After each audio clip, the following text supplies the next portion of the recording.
طيب احنا المفروض دلوقتي هنعمل ايه بقى؟ هنخمن اكتر 10 لعيبه لعبوا ماتشات مع اليسون في كاريره كله. هنحاول، ما قلتش ان احنا هنجيبهم ولكن هنحاول. فنصحصح ونفوق مع بعض كده عشان لو وقعت منكم في نص الطريق تلحقوني. فنقول بسم الله الرحمن الرحيم. مبدئيا كده هنكتب صلاح عشان نشوف ايه الدنيا رايحه فين. ماشي. محمد صلاح الاول. حلو الكلام. لعب معاه في الليفر وفي روما.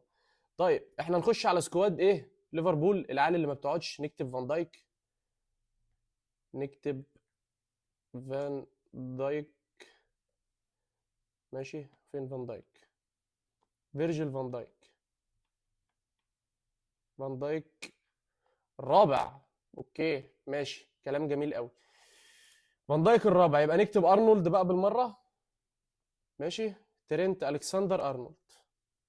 هنخلص سكواد الليفر كله دلوقتي. ارنولد التاني. ماشي. وطالما قلنا ارنولد يبقى نقول معاه روبرتسون.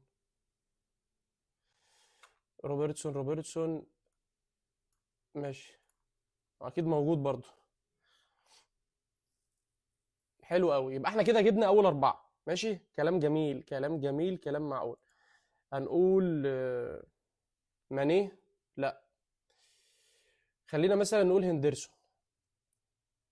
هندرسون ممكن يبقى اكتر من ماني اتوقع. جوردان هندرسون. ماشي، هندرسون السابع. طب والله كويس جدا. احنا لسه معانا ثلاث محاولات لو غلطنا يعني. طيب خلاص نقول ماني بقى وخلاص. ما فيش في دماغي غيره. حلو قوي، ماني الثامن. كويس جدا. وطالما قلنا ماني يبقى نقول ايه معاه؟ فيرمينيو. روبرتو فيرمينيو. ماشي. فيرمينيو الخامس، ممكن يكون صح، لعب معاه في البرازيل برضو وكده.